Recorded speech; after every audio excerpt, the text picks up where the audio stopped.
In part 1, we discussed how, according to Orthodox scripture, God made humanity in his own image, and that no convincing explanation can be found within the Orthodox narrative of how and in what way. In heterodox teachings, we found the same idea, again without explanation, but we were given some very interesting clues. According to these ideas, if we knew ourselves from a different point of view than is ordinarily the case, then we would see that God, the world, and humanity are designed in a like manner.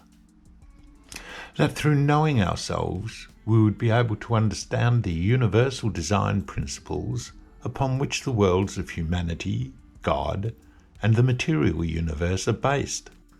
In part 2, we touched on some symbolic representations evident in Flood and Kirsch's Hermetic artworks, and we learned that 3 symbols, the circle, triad, and tetrad, were used to represent the design principles common to all worlds. And finally we looked at 2 symbols, the circle and the dyad, and discovered that at least to this point, the worlds of God, the universe, and humanity were fundamentally alike. I also mentioned that the dyad is an emergent property of the monad, and that the triad is implicit in the dyad, but this requires further explanation, as it will help us understand more complex symbolic representations, like the Kabbalah, later.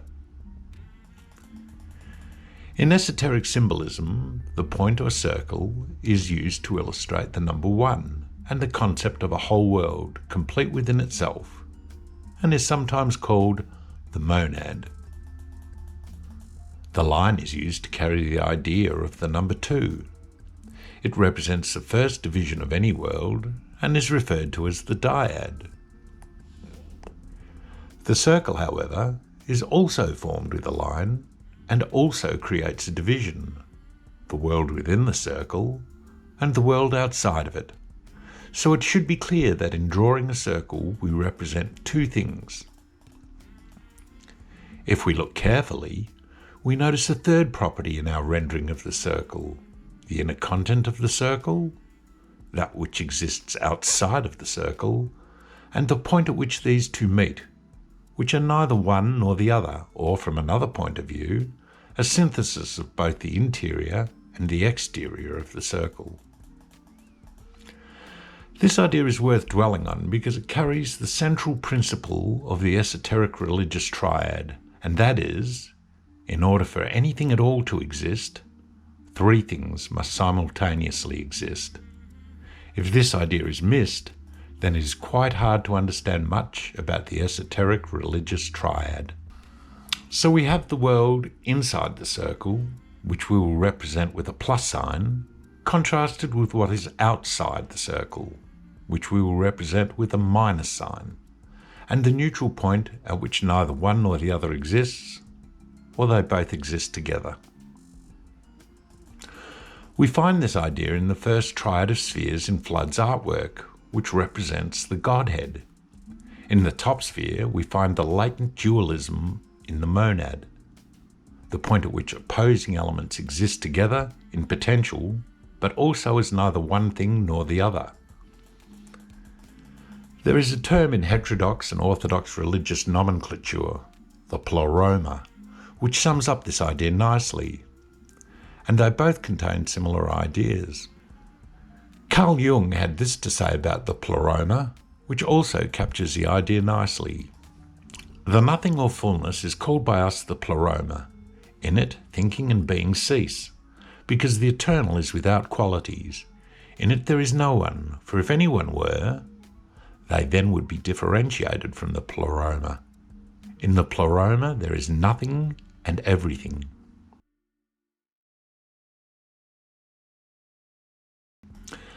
The 2 spheres below the top sphere represent opposing principles.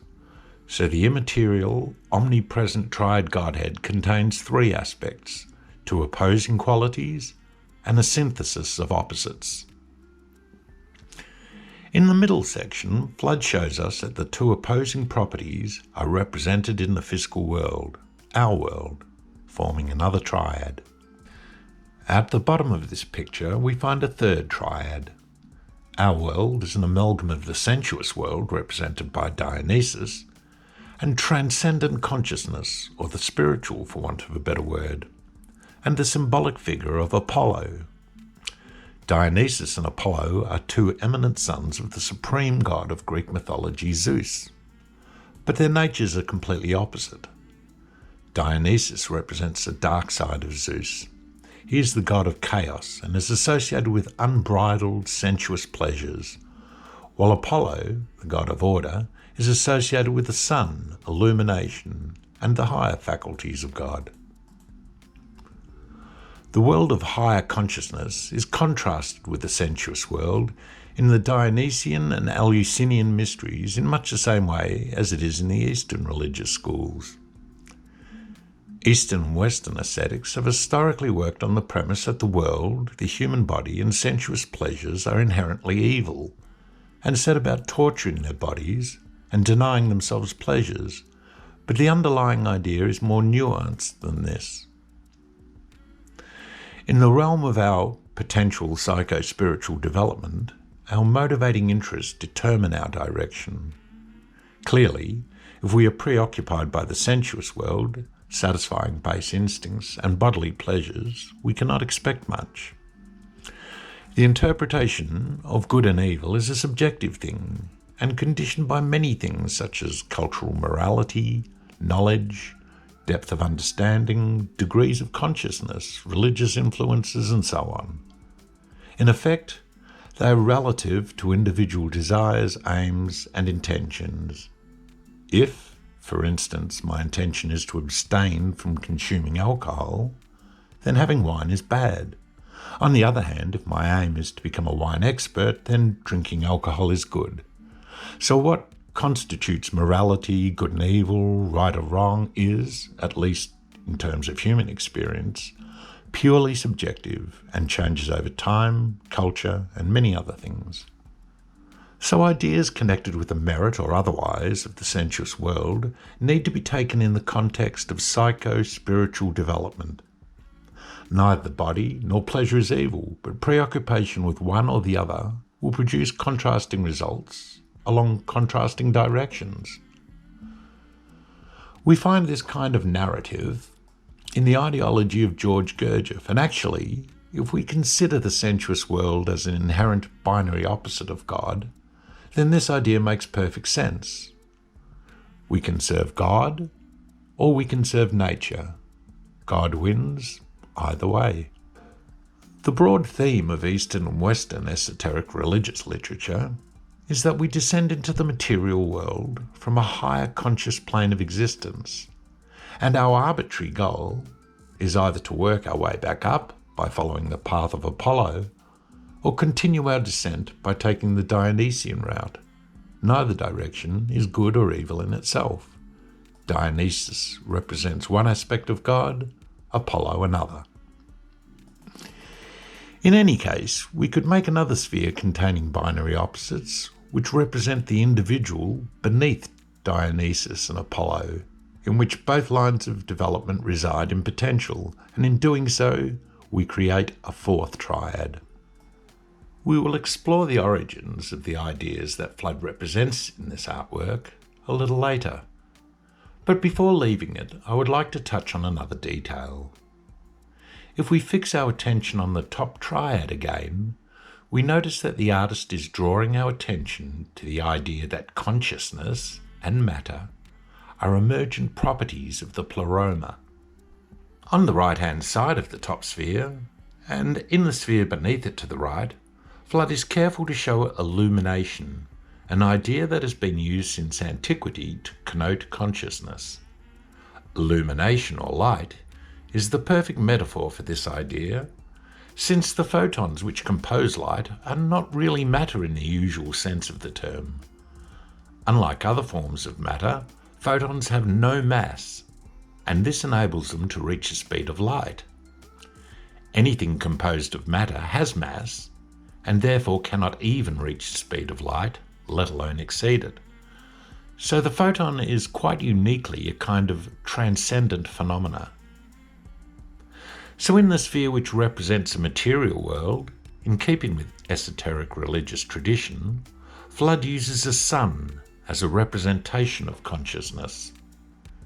When we explore legitimate esoteric religious symbolism, we deal exclusively in carefully chosen representations, which most succinctly and accurately carry the underlying universal concepts and principles upon which every aspect of the all and everything is based. And this artwork of Fludds is a good example. Implicit in Fludds' rendering is the idea that matter is conscious, all of it. We like to think that we live in a universe surrounded by dead things, but an enduring concept of the religious, esoteric and philosophical worlds in the East and West is that everything is conscious to one degree or another, from the smallest quantum particle to the most massive galaxies.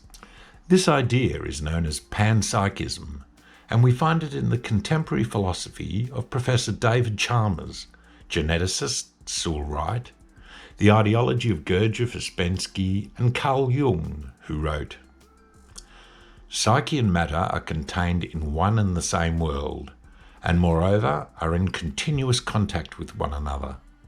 It is probable that psyche and matter are two different aspects of one and the same thing." Panpsychism is essentially an esoteric religious idea and is particularly enduring. It predates Plato's concept of anima mundi, or world soul, and other variations of the same idea found in Greek and German philosophical schools. As we mentioned before, the problem with reductive materialism is that no one can describe how consciousness emerges from matter. The panpsychist worldview, that matter and consciousness are synchronous fundamental binary properties of the phenomenal world, resolves a problem of which emerge from which. And this is amongst the reasons why panpsychism is once again enjoying a resurgence in academic circles, stripped, of course, of any religious references.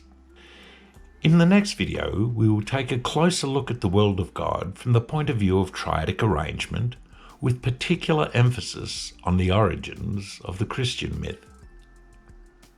Thanks for listening.